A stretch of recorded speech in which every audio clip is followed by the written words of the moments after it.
बच्चों, मैं मिश्रा सर आज आप सभी कक्षा 8 के बच्चों को हिंदी पढ़ाने जा रहा हूँ।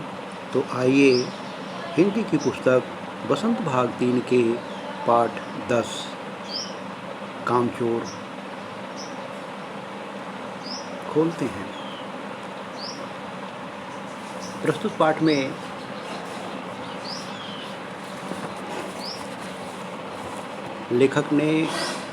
लेखक जो कि इस्मत चुगताई हैं, इस्मत चुगताई ने इस पाठ में बच्चों के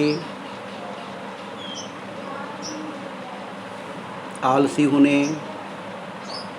अकर्मण्य होने तथा कामचोर हो जाने की प्रवृत्तियों के पीछे जो रहस्य हैं, जो उनके कारण हैं और इनका समाज पर क्या प्रभाव पड़ेगा, इन सभी बातों को लेखक इस्मत चुगताई ने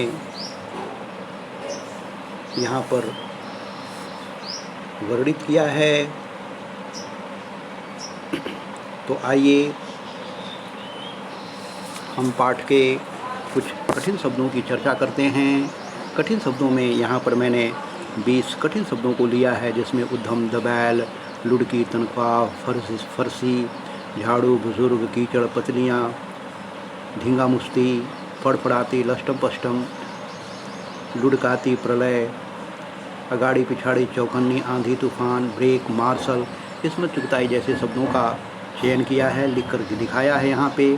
तत्पश्चात हम शब्दार्थ की तरफ आते हैं।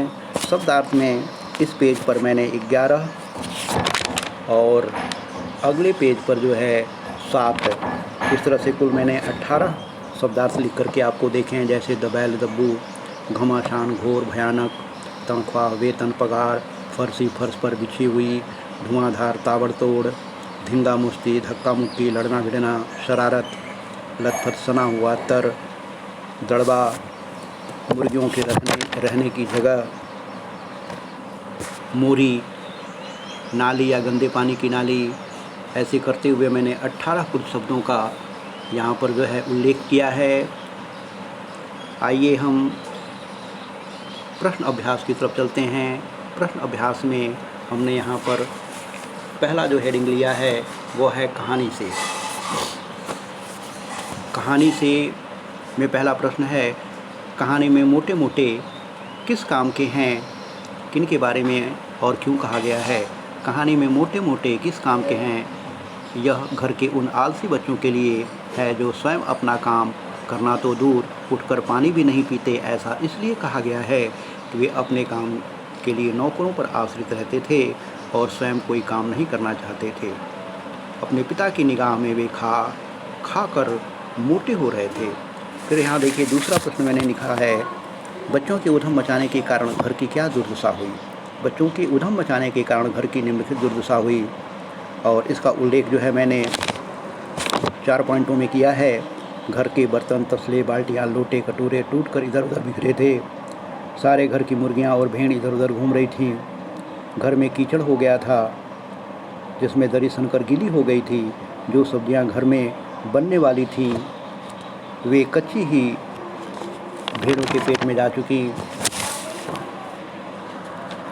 ऐसे अगला प्रश्न है, या तो बच्चा राज कायम कर लो या मुझे ही रख लो, अम्मा ने कब कहा और इसका परिणाम क्या हुआ। या तो बच्चा राज कायम कर लो या मुझे ही रख लो, यह बात अम्मा ने उस समय कही जब बच्चों द्वारा उधम मचाने के कारण घर में तूफान उठ खड़ा हुआ था। ऐसा लगने लगा था कि सारे घर में भेड़ें, मुर्गियाँ, टूटे तसले, बाल्टियाँ, लोटे, कटोरे और घायल हुए बच्चे थे। घर में कीचड़ ही कीचड़ हो रहा था। इसका परिणाम यह हुआ कि अम्मा अपना सामान बांध कर आगरा जाने लगीं। अब्बा ने सभी बच्चों को कतार में खड़ा करवाकर सख्त आदेश दिया कि अगर किसी बच्चे ने घर की किसी चीज़ को हाथ लगाया तो उनका रात का खाना बंद हो जाएगा। इसी क्रम में अगला प्रश्न है, कामचोर कहानी क्या संदेश देती है। कामचोर कहानी यह संदेश देती है कि बच्चों को शुरू से ही कुछ न कुछ काम करने के लिए प्रोत्साहित करते रहना चाहिए। जिससे वे कामचोर और आलसी न बन सकें। इसी क्रम में अगला प्रश्न है 5वां, क्या बच्चों ने उचित निर्णय लिया कि अब चाहे कुछ भी हो जाए हिलकर पानी भी नहीं पिएंगे? बच्चों द्वारा यह निर्णय लिया जाना बिल्कुल उचित नहीं है। इससे बच्चों में कामचोरी एवं आलस की प्रवृत्ति बढ़ती ही जाएगी। कामचोरी की यह बढ़ती प्रवृत्ति न उनके लिए ठीक है, न माँ बाप के लिए और ना ही समाज के लिए। इससे वे घर परिवार और समाज पर बोझ बन जाएंगे। तत्पश्चात कहानी से आगे में मैंने यहाँ पर जो है एक प्रश्न लिया है, घर के सामान्य काम हों या अपने निजी काम, प्रत्येक व्यक्ति को अपनी क्षमता के अनुरूप उन्हें करना आवश्यक क्यों है? घर के सामान्य काम हो या अपना निजी काम हो, प्रत्येक को अपनी क्षमता के अनुरूप उन्हें करना आवश्यक है, क्योंकि काम करने से शरीर स्वस्थ रहता है तथा शरीर में फुर्ती बनी रहती है। नंबर 2, शरीर का व्यायाम हो जाता है। नंबर 3, कामचोरी की प्रवृत्ति और आलस की आदतें नहीं पनपने पाती है। दूसरा प्रश्न जो है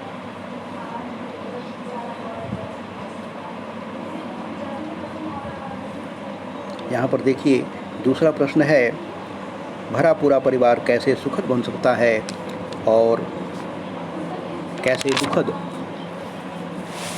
कामचोर कहानी के आधार पर निर्णय कीजिए। भरा पूरा परिवार निम्नलिखित तरीकों से सुखद बन सकता है। यहाँ 4 पॉइंट पर मैंने इसको दिखाया है। घर के प्रत्येक सदस्य को अपना निजी काम कर लेना चाहिए। किसी बड़े साहसिक कार्य में सामूहिक कार्य में अवश्य हाथ बटाना चाहिए।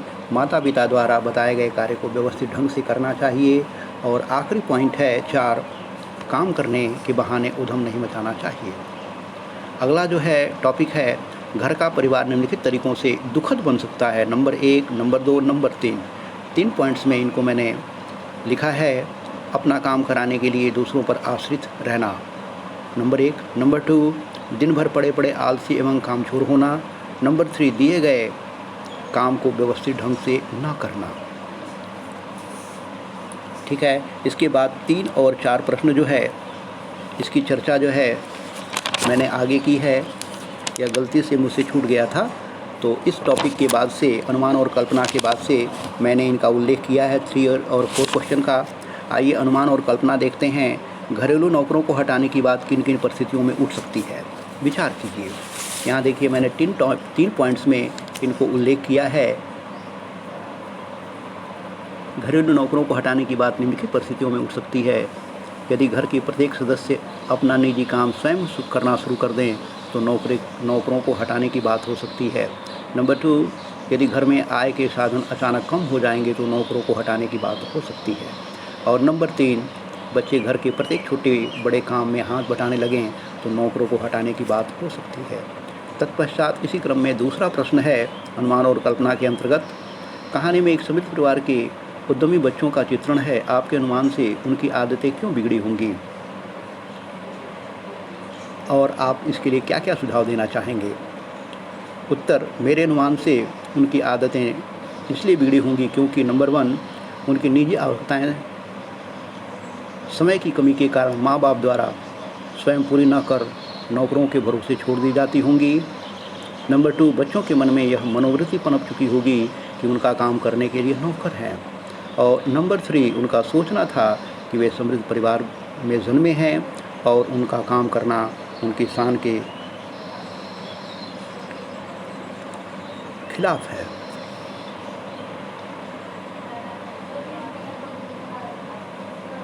ठीक है। यहाँ पर जो है सुझाव की बात करते हैं हम। सुझाव में उनके शारीरिक श्रम की महत्व को समझाऊंगा। आलस्य और कामजोरी से उत्पन्न शारीरिक दुष्प्रभावों का ज्ञान उन्हें कराऊंगा। और नंबर 3 पर है, माँ बाप के साथ उनके कार्य में सहयोग करना उनकी जिम्मेदारी होती है, यह ज्ञान कराऊंगा। तत्पश्चात भाषा की बात में आते हैं। भाषा की बात में नीचे दिए गए उपसर्गों से बनने वाले शब्द लिखने हैं।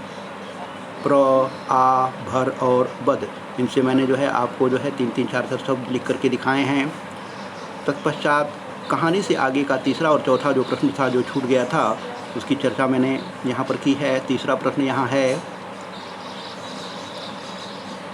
बड़े होते बच्चे किस प्रकार माता पिता के सहयोगी हो सकते हैं और किस प्रकार बाहर। कामचोर कहानी के आधार पर अपने विचार व्यक्त करिए। बड़े होते ही बच्चे अपने माता पिता के कामों में हाथ बटाकर उनके सहयोगी बन सकते हैं। ये बच्चे अपने माँ बाप के द्वारा दिए गए उद्योग धंधों में भी हाथ बटाकर उनकी कमाई में वृद्धि कर सकते हैं। इसके अतिरिक्त, इसके विपरीत ऐसे बच्चे जो अपने माता पिता के कामों में हाथ नहीं बटाते हैं, वे उनके लिए भार स्वरूप होते हैं। चौथा प्रश्न है, कामचोरी कहानी एकल परिवार की कहानी है या संयुक्त परिवार की? इन दोनों तरह के परिवारों में क्या क्या अंतर होते हैं? यहाँ देखिए, मैंने आपको लिख के दिखाया है। एकल परिवार में सिर्फ बच्चे और उनके माता पिता रहते हैं। एकल परिवार में बच्चों को घर के और सदस्य का प्यार नहीं मिल पाता है। एकल परिवार में बच्चे दादी माँ की कहानियाँ नहीं सुन पाते हैं। एकल परिवार में बच्चों को घर पर अकेला छोड़कर जाने पर डर सा रहता है कि कहीं कोई हादसा न हो जाए। संयुक्त परिवार की बात करते हैं। संयुक्त परिवार में दादी, बाबा, चाची, चाचा, भैया, भाभी आदि सभी एक साथ रहते हैं। संयुक्त परिवार में बच्चों को उनके घर के सारे सदस्य का प्यार मिल पाता है। नंबर 2, संयुक्त परिवार के बच्चे दादी माँ की कहानियाँ सुन पाते हैं और उनसे सीख ले पाते हैं। तीसरा पॉइंट है, संयुक्त परिवार के काम को मिलजुल कर करते हैं तथा सुख दुख का सामना एक साथ करते हैं। यहाँ पर मेरा वीडियो समाप्त होता है। पाठ को, वीडियो को ध्यान से सुनें, लिखी गई बातों को ध्यान से पढ़ें और बारंबार पढ़ें, याद करें। थैंक यू, धन्यवाद।